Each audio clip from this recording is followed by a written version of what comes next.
The rain fell in sheets against the windows of Ashford Manor, each droplet a small surrender to gravity, a tiny defeat that mirrored the one taking place within Eleanor Ashford's heart.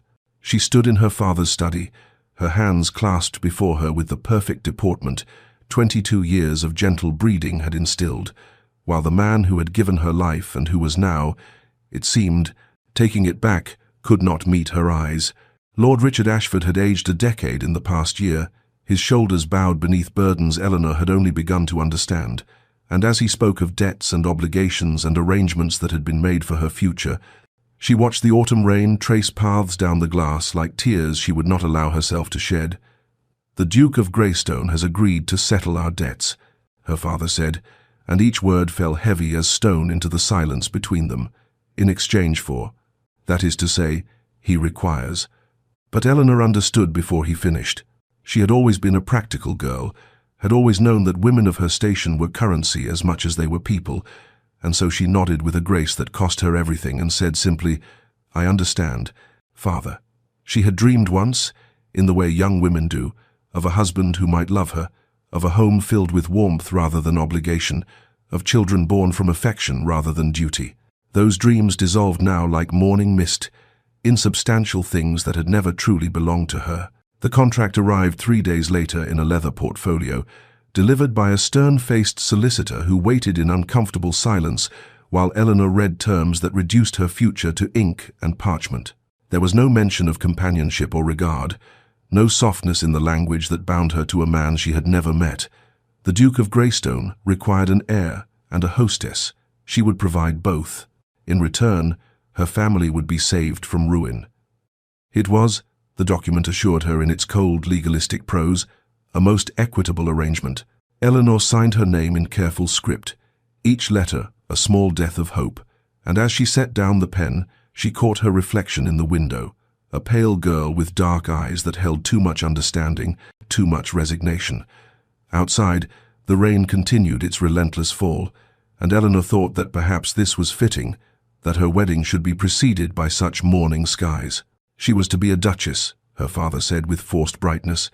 She was to have every material comfort. What she would not have, what the contract made brutally clear in its omissions, was the one thing she had secretly hoped for, the possibility of being loved. But before our lover's fate is revealed, subscribe so you never miss a chapter of romance and scandal. Now, let's begin. The wedding day dawned grey and sullen, as though the heavens themselves disapproved of the union about to take place beneath them. Greystone Cathedral rose from the moorland like a rebuke, all dark stone and narrow windows that seemed to admit light only grudgingly, and as Eleanor's carriage approached through the mist, she thought it looked less like a place of holy celebration and more like a beautiful tomb. The attendance was sparse, a necessity of discretion, she supposed, for what family wished to broadcast that their daughter had been sold to settle debts? Her father sat beside her in the carriage, his hand trembling as he patted hers with a reassurance neither of them believed, and when they entered the cathedral, Eleanor counted perhaps 20 souls scattered among pews that could hold hundreds, their faces curious and pitying in equal measure. And then she saw him. Duke Adrian Thornwell stood at the altar, with the rigid posture of a man facing execution rather than matrimony, and Eleanor's breath caught despite everything, despite all her resigned practicality, because he was beautiful in the way that winter itself is beautiful, all sharp lines and cold perfection. His dark hair was immaculately groomed, his features aristocratic and severe, his tall frame clothed in formal attire that spoke of wealth and taste and utter indifference to the woman walking toward him. He did not smile as she approached. He did not soften. He simply watched her progress down the aisle with eyes the color of storm clouds, and Eleanor felt herself being measured and catalogued, and found adequate for his purposes nothing more. The ceremony unfolded with mechanical precision, each word spoken by the priest falling into the vast emptiness of the cathedral like stones into a well. Eleanor made her vows in a voice that did not shake, though her hands trembled as Adrian slipped the ring onto her finger with the impersonal efficiency of a man completing a transaction. His own vows were delivered in a deep voice devoid of warmth, and when the priest pronounced them man and wife, Adrian did not kiss her. He merely offered his arm, a gesture of form rather than affection, and led her back down the aisle toward the doors and the grey day beyond. It was as they stood in the cathedral vestibule, preparing for the journey to Greystone Hall, that he spoke his first direct words to her. "We should establish an understanding, Lady Eleanor," he said, and the title that should have been replaced by some endearment remained coldly formal. "This marriage is a business arrangement.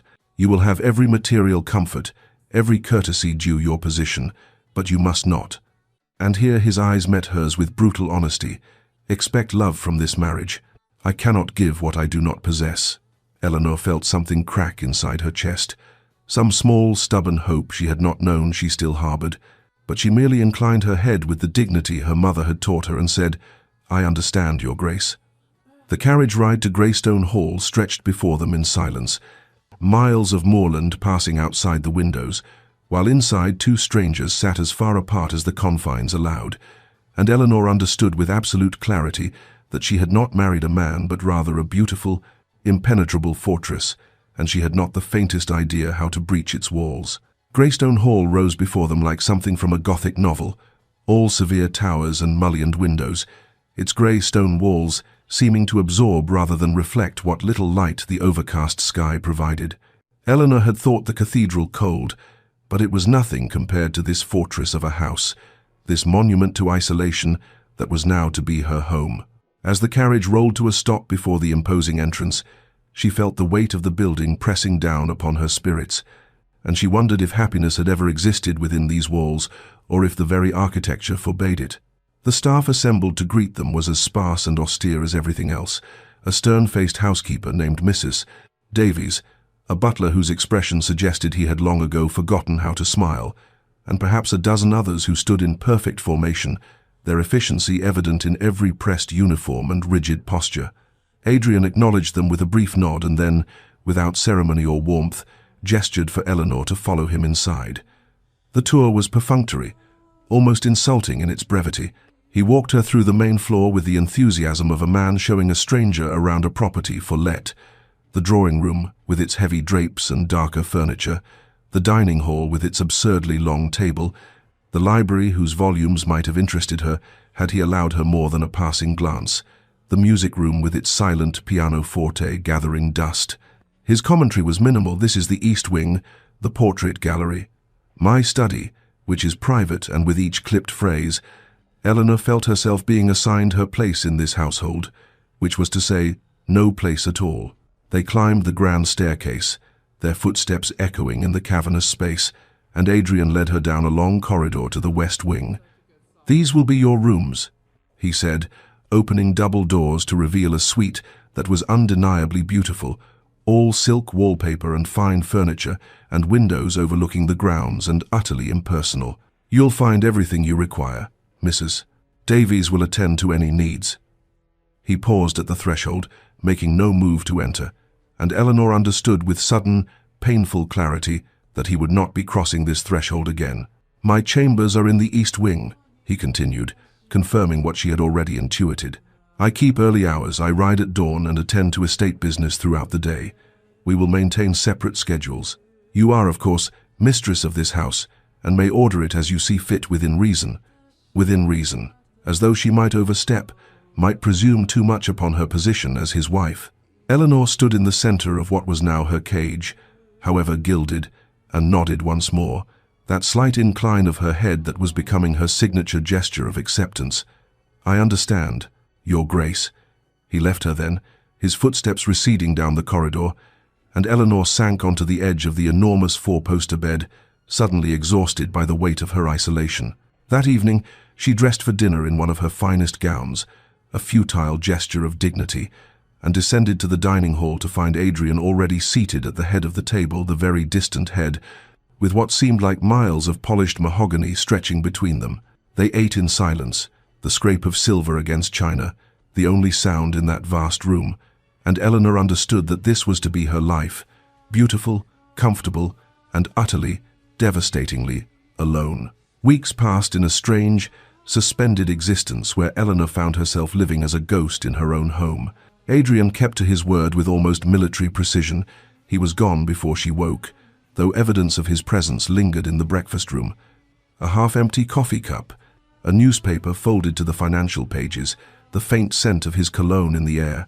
She would take her solitary breakfast and listen to the silence of the vast house, a silence so complete it seemed to have weight and texture, and she would wonder if it were possible to be married and yet more alone than she had ever been in her unmarried life. The manor itself became both her companion and her prison, as she explored its countless rooms with the dedication of someone who had nothing else to occupy her time. She discovered beauty in unexpected places, a conservatory where winter light filtered through glass panes to illuminate exotic plants someone had once cared for, a music room where dust motes danced in shafts of pale sun, and corridors lined with portraits of Thornwell's past, who stared down at her with expressions ranging from stern disapproval to vague melancholy. Everything was exquisitely maintained, perfectly appointed, and utterly devoid of warmth, as though the house itself had absorbed its master's emotional temperature and reflected it back in polished marble and cold stone. The library became her refuge, a vast room with floor-to-ceiling shelves that held what must have been thousands of volumes. Eleanor would spend entire afternoons there, curled in a window seat with whatever book had caught her interest, losing herself in other lives and other worlds, because her own seemed too small and too large, all at once, too small in its emotional scope, too large in its echoing emptiness. She noticed the books were well loved, their spines cracked with reading, and she wondered who had loved them before her, whose hands had turned these pages, whose heart had sought escape in these same stories. From the library windows, she could see the gardens, or what had once been gardens, now overgrown and wild, though even in their neglect they held a melancholic beauty that called to something in her spirit. Occasionally, so rarely it seemed almost accidental, she would encounter Adrian in the corridors. These meetings followed an invariable pattern. He would pause, incline his head with perfect courtesy, and murmur, "Lady Eleanor," in that formal tone that kept her at a distance more effectively than any locked door, and continue on his way. She learned to read the subtle signs of his passage through the house, the sound of his study door closing, the murmur of his voice discussing estate matters with his steward, the sight of him through windows riding across the moor on his black stallion, always away, always departing. She wrote letters home, carefully cheerful missives to her father that described the beauty of the manor and the generosity of her husband's provision, lies of omission that cost her more than truth would have. The letters went unanswered. She understood her father's shame was too great, his relief at her sacrifice too profound. She had saved her family by disappearing into this cold, beautiful place, and they were content to let her disappear completely, to pretend she had never existed rather than face what they had done. The library had become Eleanor's sanctuary, her haven from the oppressive silence of the rest of the manor, and she had fallen into the habit of spending entire afternoons there with a kind of desperate constancy, as though the accumulated wisdom of centuries might somehow teach her how to live in this beautiful prison.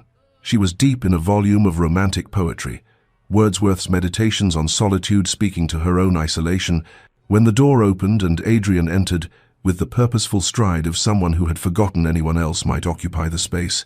He stopped short at the sight of her, genuine surprise, flickering across his features, the first unguarded expression she had seen on his face, and for a long moment they simply stared at each other across the expanse of Persian carpet and leather furniture. "Lady Eleanor," he said at last, and she heard something in his voice that might have been discomfort, as though her presence here was an intrusion he had not anticipated. "I did not realize you. I was unaware you used the library." Eleanor closed her book, marking her place with one finger, and rose with the careful grace that had become her armor against his coldness. "I hope I am not trespassing, Your Grace. You did say I was mistress of the house." Something shifted in his expression. Was it chagrin? "Of course. You misunderstand. I merely meant, I had thought the room unused. It pleases me to know the collection is appreciated." He moved toward the shelves with what seemed like reluctance, or perhaps it was hesitation, and Eleanor noticed for the first time how his hand trailed along the spines of books as though greeting old friends. "You have an extraordinary collection," Eleanor ventured, emboldened by what might have been the first civil exchange they had managed since their wedding day. "I have never seen its equal outside of London." Adrian's hand paused on a volume of Shakespeare, and his voice when he spoke held a quality she had not heard before, something softer, something almost human. "My mother collected them. She was a great reader, spent hours in this room. After He stopped abruptly, as though he had revealed too much, and his hand dropped from the shelf. She had excellent taste. The past tense hung heavy between them, and Eleanor understood that she was glimpsing something he had not meant to show her: a wound, a loss, a piece of the man beneath the ice. She must have been a remarkable woman, Eleanor said gently, to have assembled such a collection, to have loved literature so deeply. For a moment, just a breath, just a heartbeat, Adrian's eyes met hers, and she saw something in them that was neither cold nor distant, but rather infinitely sad, infinitely weary. She was, he said quietly. Then, as though suddenly aware of the intimacy of the moment, the crack in his carefully constructed walls, he straightened, and his expression shuttered closed once more. I came for a volume on estate management. I will not disturb you further. He retrieved his book with swift efficiency and was gone before Eleanor could respond, the door closing behind him with a soft finality that somehow felt like a door slamming. But Eleanor sank back into her chair with her heart beating faster than it had in weeks, because she had seen it, that flicker of something real beneath his coldness, that glimpse of a man who felt and hurt and remembered. He was not made of stone, after all, and that knowledge, dangerous though it might be, bloomed in her chest like hope. The library encounter, brief though it had been, changed something fundamental in Eleanor's perception of her husband. She found herself watching for him now, not with hope exactly, she had learned better than that, but with a growing curiosity that proved more dangerous than hope had ever been. She began to notice the patterns of his days, the rhythms of a life that ran parallel to hers without ever truly intersecting, and in those observations she discovered contradictions that fascinated and confused her in equal measure. He rode at dawn without fail, and Eleanor took to waking early simply to watch from her window as he departed across the moor, his figure dark against the pale morning sky. There was something almost desperate in the way he rode, as though he were trying to outrun something that followed him always, and she wondered what demons chased a man who seemed to have everything. He would return an hour later, his horse lathered and his own face flushed with exertion, and she would see him at the stables, gentling the animal with hands that were surprisingly tender, speaking to it in low tones that carried a warmth entirely absent from his voice when he addressed her. One morning, Eleanor was walking the corridors when she heard Adrian's voice coming from the servants' quarters, an area she had learned was considered his domain rather than hers. She paused, hidden by the turn of the corridor, and listened as he spoke with old Mr. Henderson, the head gardener who had served the family for 40 years and whose hands now trembled with age. Adrian's voice was gentle, concerned, asking after the man's health and his daughter's children, insisting he take more rest and leave the heavy work to younger hands. There was genuine affection in his tone, real care, and Eleanor felt something twist in her chest because this was the voice of a man capable of warmth, of connection, of kindness, none of which he had ever extended to her. She saw it again in the way he dealt with Mrs. Davies, listening patiently to the housekeeper's concerns about the aging roof and the need for repairs, his attention focused and respectful. She observed him with his steward, discussing tenant concerns with what appeared to be genuine interest in their welfare. He was not, she realized with growing confusion, a cruel man. He was not even, by nature, a cold man. He was simply cold to her, specifically and deliberately cold to her, and that hurt worse than if his coldness had been universal. Eleanor spent long hours in the library, no longer reading but staring out at the gardens and trying to understand the puzzle of Adrian Thornwell.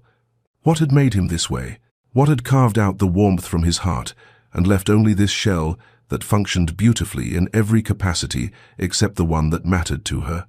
The lost mother, mentioned so briefly, was surely part of it, but Eleanor sensed there was more, some deeper wound that had taught him to lock away whatever capacity for love he possessed. Her curiosity became a kind of torment, because knowing he could be warm made his coldness toward her feel less like inability and more like choice, and she did not know which was worse. It began with a cough.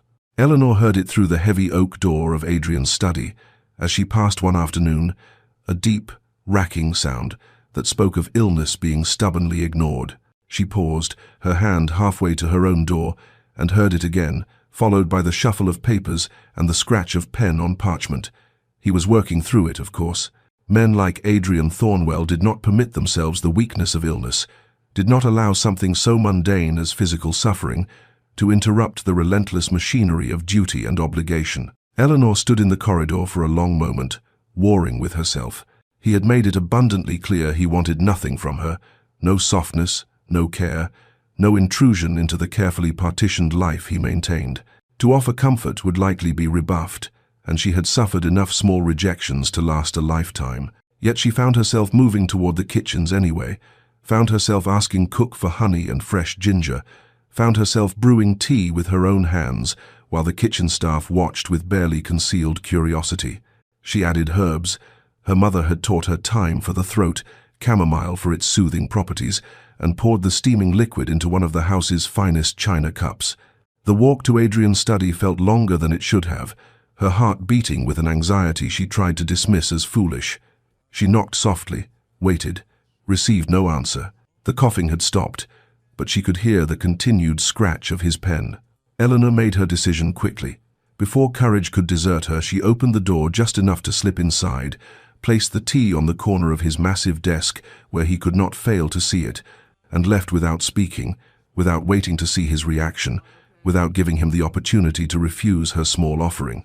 She heard his pen pause as the door closed behind her, but nothing more.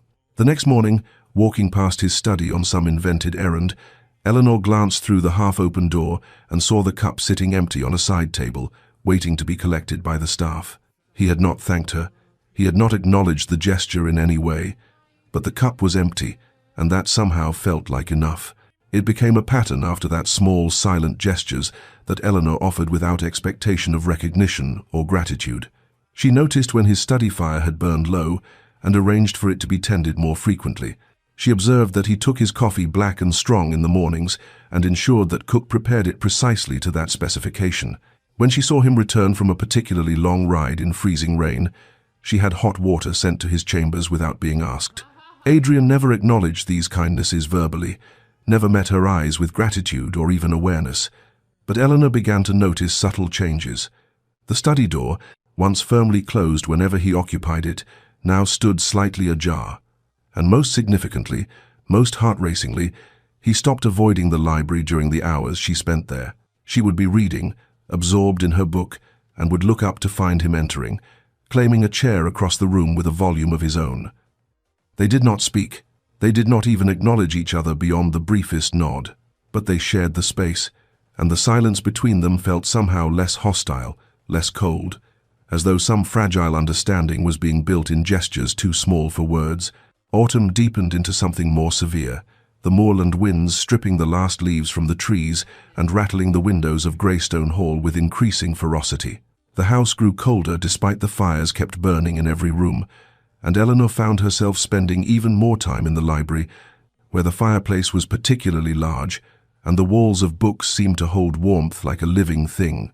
It was there, in that sanctuary of leather and paper and flickering firelight, that the distance between her and Adrian began to narrow by infinitesimal degrees. Their silent companionship became routine over the passing weeks. Eleanor would settle into her preferred window seat in the late afternoon, and within an hour Adrian would appear, taking the leather armchair near the fire with his own chosen volume. They existed in parallel, two readers sharing space but not words, and yet Eleanor felt his presence with an awareness that seemed to fill the room. She learned his habits of reading, how he would frown at certain passages, how his fingers would drum against the armrest when something troubled him, how he would occasionally close his eyes, as if committing a particular phrase to memory. And sometimes, when she glanced up from her own page, she would catch him watching her over the top of his book, his storm-grey eyes holding an expression she could not quite decipher before he looked quickly away. The first words spoken between them in the library came on an evening when the wind howled particularly viciously outside, and the fire crackled with unusual intensity. Eleanor had gasped softly at a passage in her novel, and Adrian had looked up with what might have been concern. "Is something wrong?" he asked, and his voice in the quiet room startled her so much she nearly dropped her book. "No," she managed, recovering herself. "Merely an affecting passage. The heroine has just discovered a truth she had been seeking." Adrian nodded slowly, and for a moment she thought that would be the end of it. But then he said, "You read a great deal." "There is little else to occupy my time," Eleanor replied, and instantly regretted the bitterness that had crept into her tone. But Adrian did not seem offended. Instead, something that might have been guilt flickered across his features. "My mother felt the same," he said quietly. "She said books were companions that demanded nothing but attention." The conversation died there, but something had shifted. Some invisible boundary had been crossed. The next evening, when dinner was announced, Eleanor rose from her chair expecting the usual solitary meal in that vast dining hall. But Adrian rose as well, setting aside his book with what seemed like deliberation. "I will join you," he said, not quite meeting her eyes, "if that is acceptable." Eleanor's heart performed an absurd leap in her chest. "Of course, Your Grace." The dinner was stilted, awkward in the way of two people unaccustomed to each other's company attempting conversation. They spoke of safe topics, the severity of the weather, necessary repairs to the tenant cottages, a book they had both read. Adrian's responses were careful, measured, but he listened when she spoke, truly listened, and once or twice Eleanor saw the ghost of what might have been a smile touch the corners of his mouth. It was not warmth, not yet, but it was not coldness either, and as Eleanor retired to her chambers that night, she felt something fragile and dangerous unfurling in her chest. Hope. The storm came without warning, rolling in from the moor with a violence that seemed personal, as though the heavens themselves had taken offense at something and meant to exact vengeance. Eleanor had been in the library when the first crack of thunder split the air, so loud and close it seemed the sky had torn itself apart, and she felt her entire body go rigid with a fear so primal it bypassed all rational thought.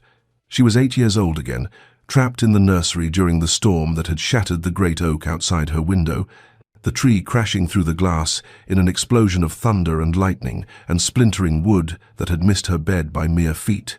She had not feared storms before that night. She had feared little else since.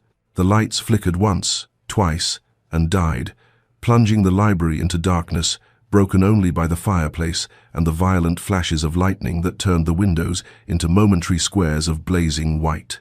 Eleanor meant to move, meant to light candles with steady hands and retire to her chambers with dignity intact, but her body would not obey. She sank to the floor beside her chair, her arms wrapped around herself, trembling with each thunderclap, as though the sound were a physical blow. She did not hear the door open over the storm's fury, did not know she was no longer alone, until Adrian's voice cut through her panic. "Eleanor?" Not Lady Eleanor, just her name, spoken with an urgency she had never heard from him.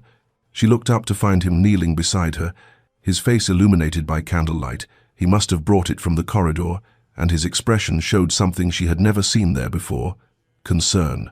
"The storm," she managed through chattering teeth. "I know it's foolish, but I cannot." Another crack of thunder, and she flinched violently. Adrian did not hesitate. He sat down beside her on the floor, his back against the chair, and to her utter shock, he reached for her hand and held it firmly in his own.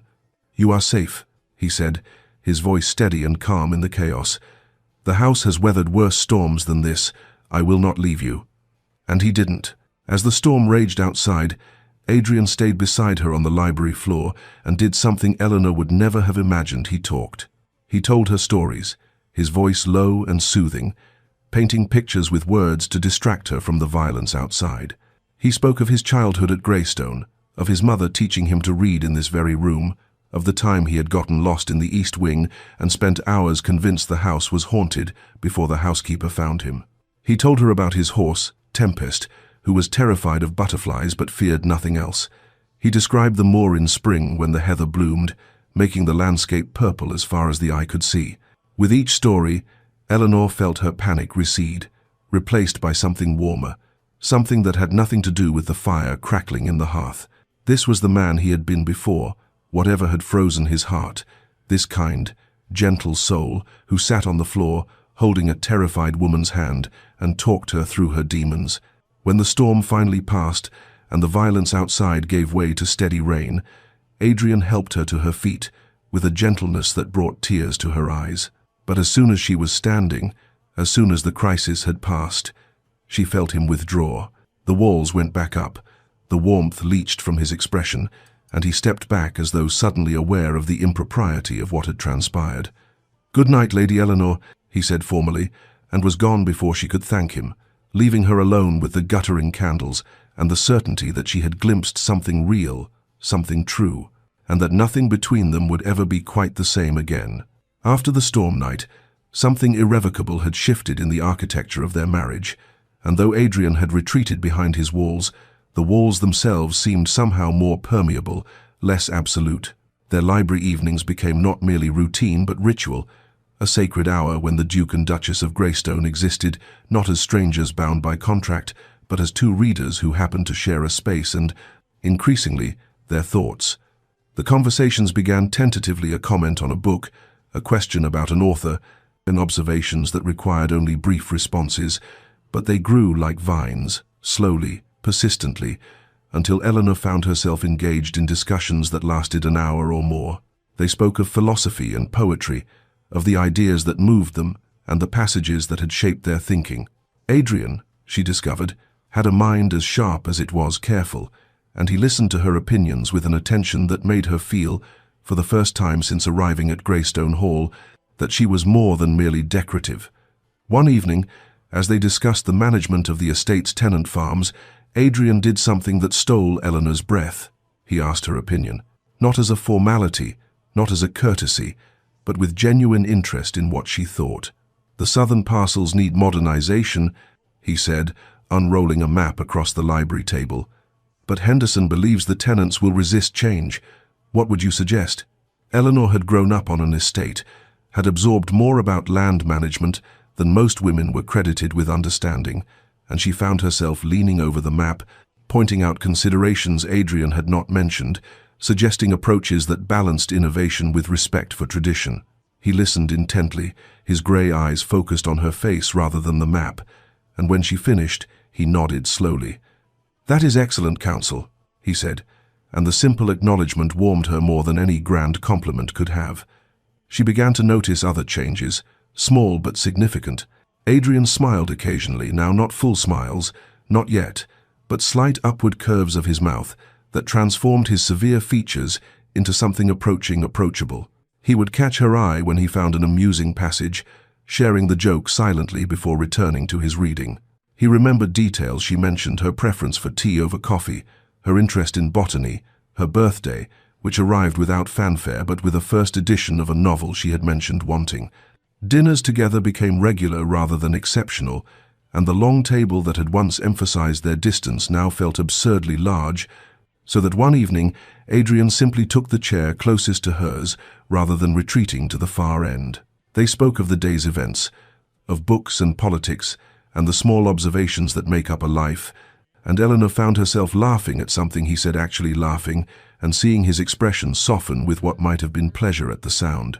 The distance between them was narrowing by inches, by moments, by the accumulated weight of small kindnesses and growing comfort, and though Eleanor knew better than to mistake this for love, she could not help but feel that they were building something real, something that might, given time and patience, become the foundation for more than mere coexistence. Eleanor had been watching the gardens through the library windows for months, observing how even in their neglect they held a wild beauty that called to something in her soul.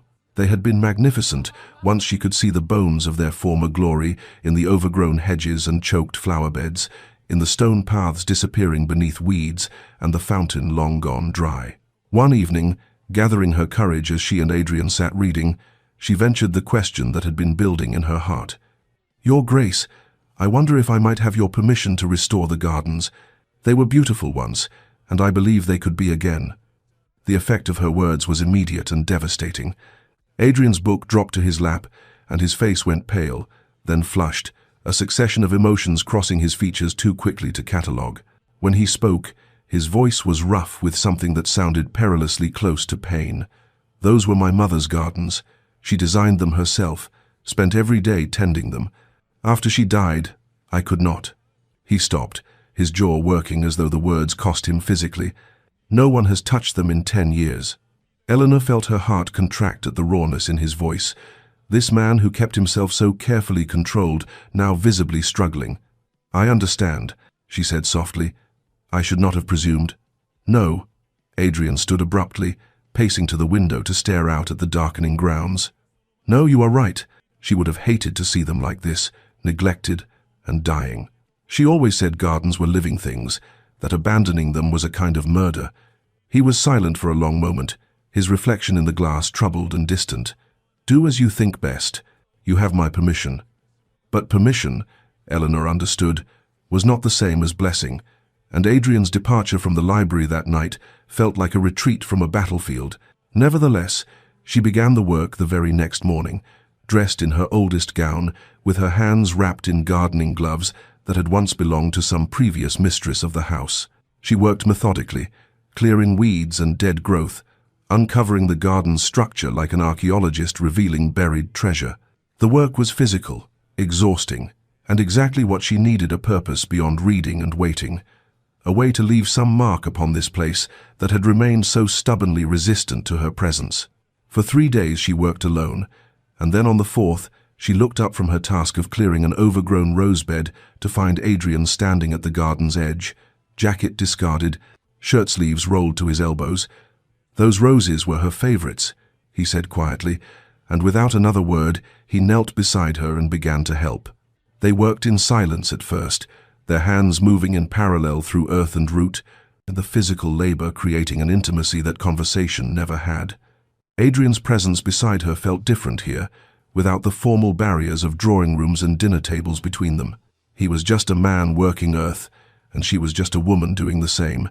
And when their hands accidentally brushed, reaching for the same weed, neither of them pulled away immediately.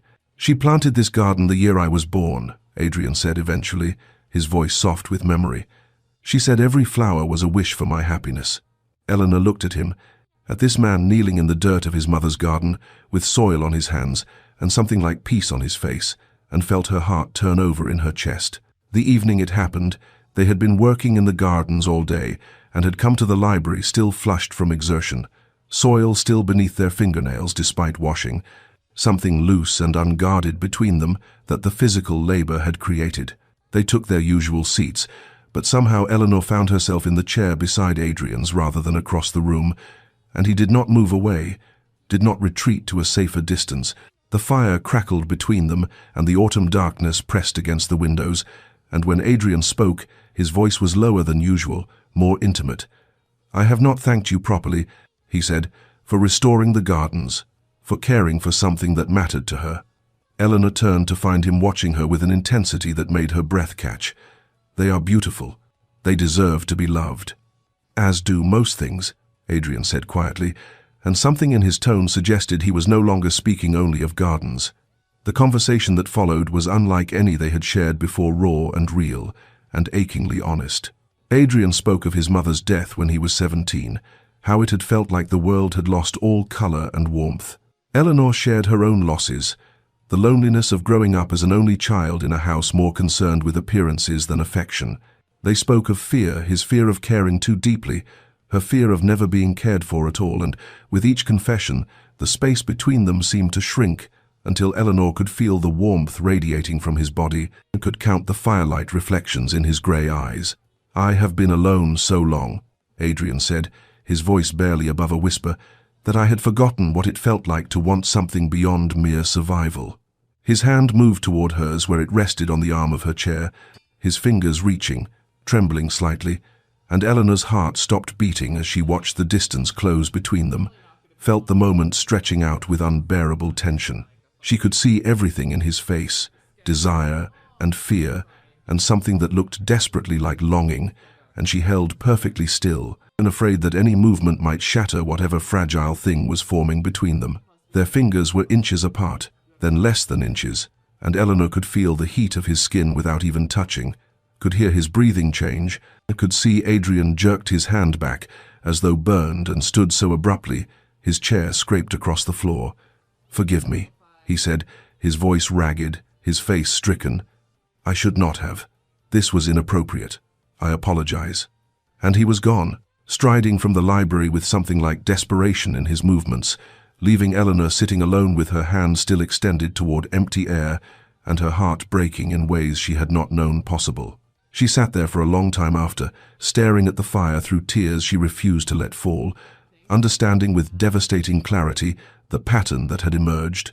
Closeness followed by retreat, warmth followed by cold, hope offered and then snatched away. And she understood something else, something that made everything infinitely worse. She had fallen in love with him. Completely, irrevocably, hopelessly in love with a man who would not, could not, let himself love her back. Eleanor avoided the library the next day, unable to bear the thought of sitting in that space where hope had bloomed and died in the span of a breath. She wandered the manor instead, aimless and aching, until she found herself in the morning room where Mrs. Davies was supervising the arrangement of fresh flowers, blooms from the restored garden. Eleanor realized with a pang. The housekeeper looked up at Eleanor's entrance, and something like compassion crossed her usually stern features. "Your Grace," she said, then hesitated in a way that suggested she was debating with herself. "Might I speak plainly?" Eleanor, too weary for formality, simply nodded. Mrs. Davies dismissed the maid with a gesture and turned to face Eleanor fully. "I have served this house for 30 years. I watched the young master grow from boy to man. I was here when—" She paused, choosing her words carefully. "I was here when he married his first wife." The words hit Eleanor like a physical blow. First wife? Of course. How had she not known? But even as she thought it, she understood no one had spoken of it. No portraits hung in the public rooms. No traces remained of another duchess who had lived and loved in these halls. Catherine was her name. Mrs. Davies continued, her voice soft with old grief. "A lovely girl, full of light and laughter. His Grace adored her. I have never seen a man so completely in love." They had been married 2 years when she fell pregnant, and he was beside himself with joy. Eleanor felt something cold settling in her stomach, knowing already how this story must end. The birth went wrong. The physicians could not save her, nor the child. His Grace. He sat with her body for 2 days, would not leave her, would not eat or sleep. When they finally took her away to prepare for burial, I thought he might follow her into death, so grey and lifeless did he become. Mrs. Davies's eyes, when they met Eleanor's, held decades of witnessed sorrow. "He blamed himself, Your Grace. Said he had killed her by getting her with child. By loving her so much he had wanted to create life with her. He stood at her grave and vowed he would never love again, would never subject another woman to that risk, would never open his heart to that kind of loss." Eleanor's hand found the back of a chair, gripping it for support as the full weight of understanding crashed over her. "That was 3 years ago," she whispered. 3 years, Mrs. Davies confirmed. When his debts mounted, Catherine's illness had cost him dearly, and his grief made him careless with estate management. The solicitors proposed a marriage of convenience, a young woman whose family needed saving, an arrangement that required nothing of his heart. He agreed because he believed he could keep you at a distance, could fulfill his duty without. She trailed off, but Eleanor understood, without risking his heart, without loving, without losing again. "But I have watched him these past months," Mrs. Davies said gently. "I have seen him struggle against what he feels for you. I have seen him retreat every time he begins to care, every time the walls he built begin to crumble. He is terrified, Your Grace, terrified of losing you as he lost her." Eleanor sank into the chair, her vision blurring with tears she could no longer contain. Understanding brought no comfort, no relief. It only made everything worse, because now she knew the truth. Adrian was not incapable of love. He had loved once, deeply and completely, and it had destroyed him. And he had chosen, deliberately chosen, never to love again. And Eleanor, kind, patient Eleanor, who had fallen hopelessly in love with her own husband, was the woman paying the price for another woman's death. Winter arrived at Greystone Hall with a cruelty that felt personal, the moor turning white and bitter, the manor itself seeming to contract against the cold, as though even stone and mortar could feel the chill. Eleanor watched the first snow fall from her window and felt something inside her break with a finality that was almost peaceful, the way ice breaks, clean and absolute. She could not do this anymore. She had tried.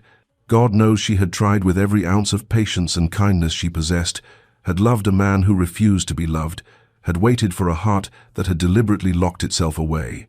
Understanding why Adrian could not love her made it no easier to bear, and Eleanor realized with sudden clarity that she had been living as a ghost in her own life, haunting the edges of a man's existence while her own vitality slowly drained away. She deserved more than this. Not wealth, not title, not comfort. Those things meant nothing when weighed against the simple human need to be seen, to be valued, to matter to someone. And she did not matter to Adrian, not in the way she needed to, not in the way she had foolishly allowed herself to hope for. He might care for her in his careful, distant way, might enjoy her company and appreciate her efforts, but he would never love her, and Eleanor could no longer survive on the crumbs of almost affection he offered between his retreats. The decision, once made, brought a strange calm. She would leave, she would return to her father's house, face whatever shame or difficulty awaited her there, and begin the work of rebuilding a life that belonged to her rather than existing in service to someone else's fear. That night, unable to sleep, Eleanor sat at her writing desk and composed a letter by candlelight, her hand steady despite the tears that fell onto the paper and blurred the occasional word. She wrote with honesty but without cruelty, explaining that she could no longer remain in a marriage that was killing her by inches, that she understood his pain but could not continue sacrificing herself to it, that she hoped he would find peace but could not wait indefinitely for him to find it. She did not write that she loved him, that truth seemed too raw, too vulnerable to commit to paper. She sealed the letter with wax that looked like drops of blood in the candlelight and set it on her dressing table where he would find it.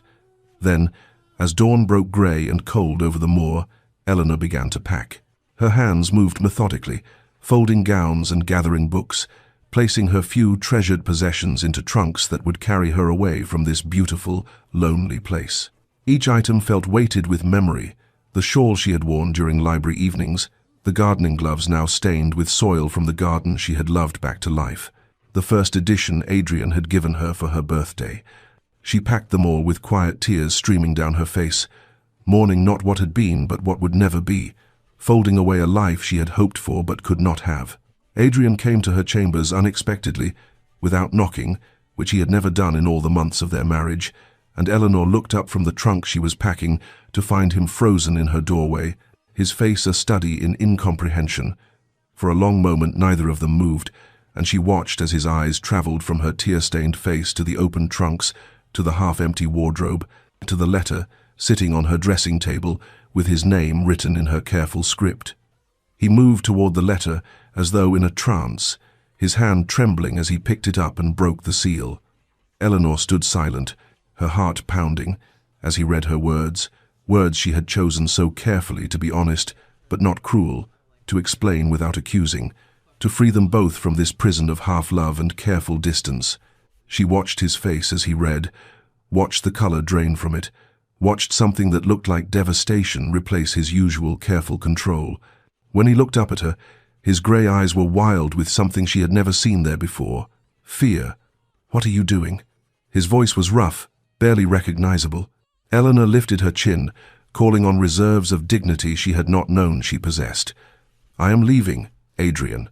I cannot stay here any longer."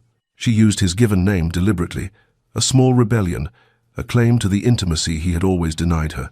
"I cannot continue to live as a ghost in my own marriage, to exist on the periphery of your life while my own withers away." "You cannot leave," he said, and it sounded less like a command than a plea. "We have an arrangement, a contract that is killing me," Eleanor interrupted, her voice steady despite the tears threatening to fall again. "I have tried. God knows I have tried to be what you needed. I have been patient, I have been quiet, I have asked for nothing, but I cannot do this anymore. I cannot love you from a distance while you keep your heart locked away in a tomb." Adrian flinched as though she had struck him. "I told you from the beginning not to expect love from this marriage. You agreed to those terms." "And I do not expect love," Eleanor said, and her voice broke slightly on the words. "I have learned that lesson well enough, but I find I cannot live without even affection, Adrian. Without warmth or regard or the simple acknowledgement that I exist as more than a convenient solution to your financial difficulties. You have been kind to your servants, gentle with your horses, but to me, your wife, you have been nothing but a series of walls and locked doors." She turned back to her packing, unable to bear the look on his face any longer. "I release you from whatever guilt you might feel. This is not your fault you were honest about what you could not give me. The fault is mine for hoping that honesty might change."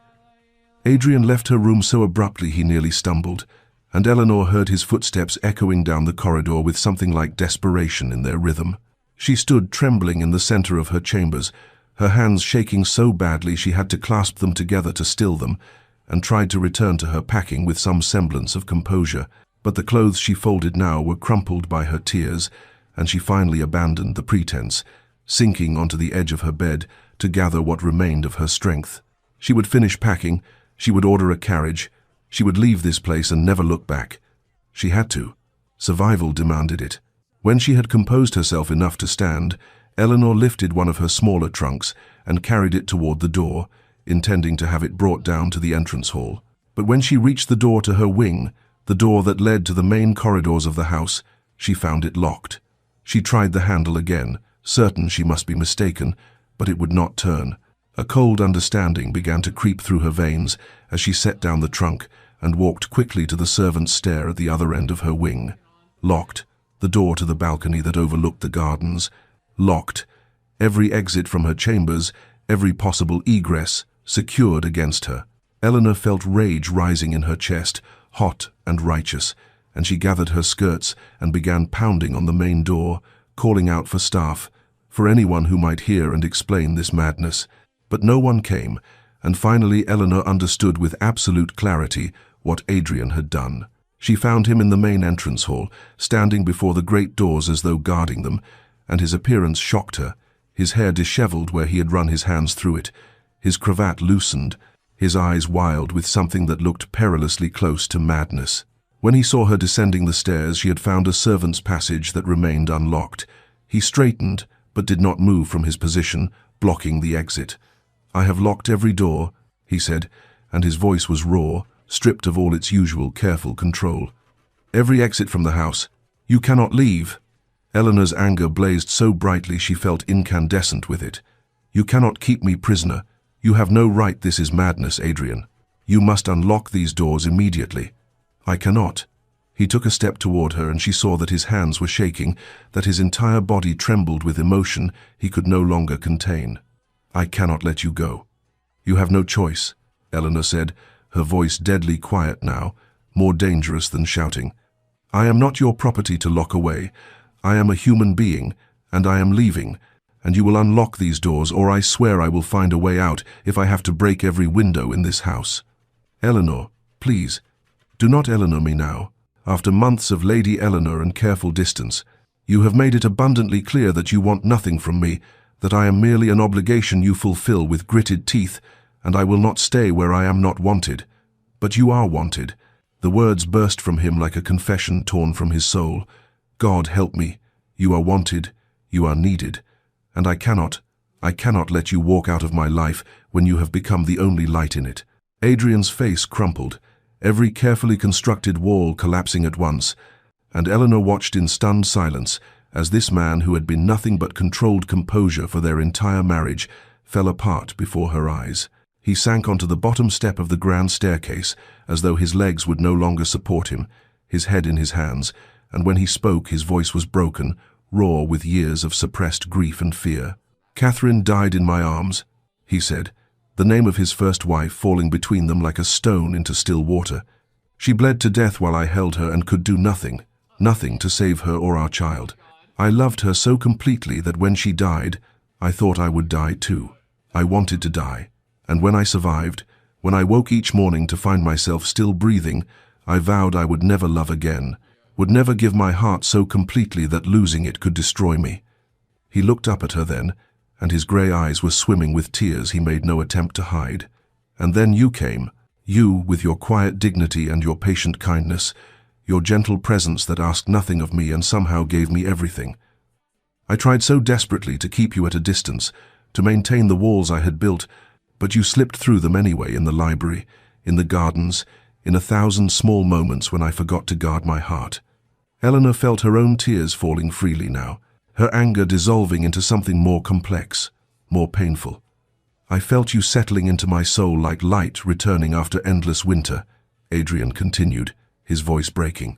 "Your tea left in my study, your restoration of my mother's gardens, your laughter when I managed to say something amusing, the way you looked at me as though I were not a monster but simply a man. I was terrified. Terrified that if I let myself love you, I would lose you as I lost Catherine, as that God or fate or whatever cruel force governs the universe would take you from me as punishment for daring to love again." He stood abruptly, crossing the space between them, and Eleanor could see him trembling. "So I pushed you away every time I felt myself getting too close, every time my heart tried to open to you. I told myself I was protecting you, protecting us both, but I was wrong, so desperately, devastatingly wrong. Because pushing you away means losing you anyway, and I cannot." His voice broke completely. "I cannot survive losing you, Eleanor. I love you. God help me. I have loved you for months, perhaps from that night in the storm when you let me see your fear, perhaps from the first moment you looked at me with those dark eyes that saw straight through every defense I possessed." Eleanor's heart was breaking and mending all at once, shattering and reforming into something new. "Adrian," she whispered, and his name on her lips felt like a prayer. "I love you. I have loved you, even when it hurt, even when you retreated, even when I knew I should protect my heart but could not." He reached for her hands, gripping them as though she were the only thing anchoring him to earth. "Stay," he pleaded, and there was no pride left in him, only naked need and desperate hope. "Please stay. Let me spend the rest of my life proving I can be the husband you deserve, loving you the way you should have been loved from the beginning. I will unlock every door, tear down every wall. Just please, please do not leave me."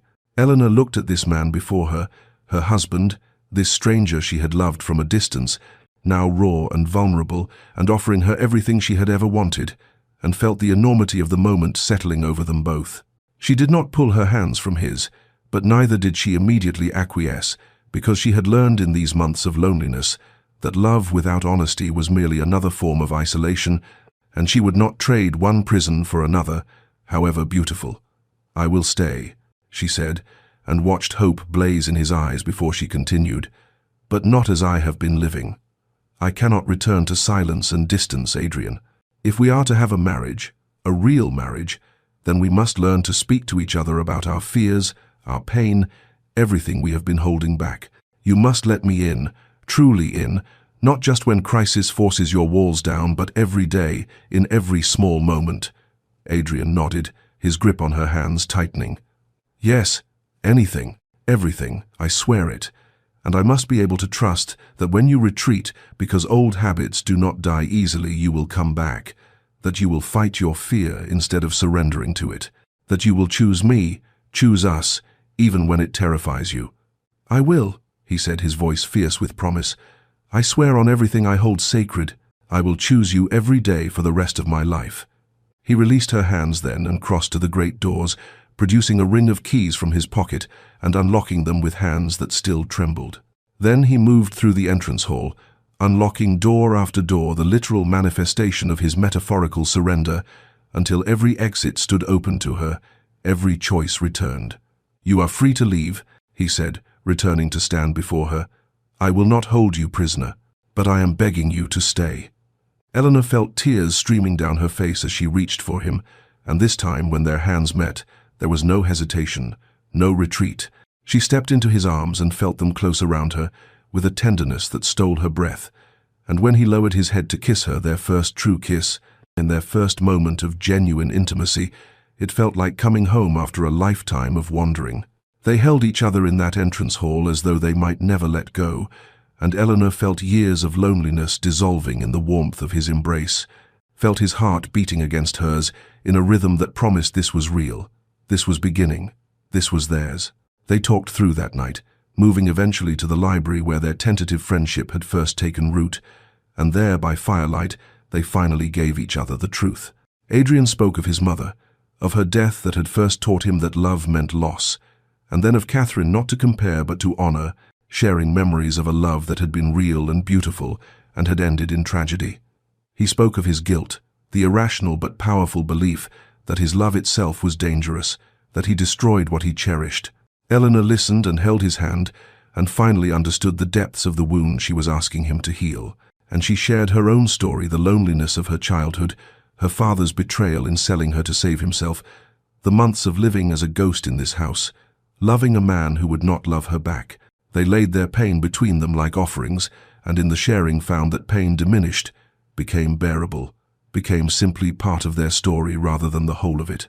Dawn broke grey and soft over the moor, and Adrian and Eleanor sat together watching the light return, their hands intertwined, their hearts finally, tentatively open to each other, and the beginning of something real and true and hard-won, unfolding between them like the promise of spring after the longest winter.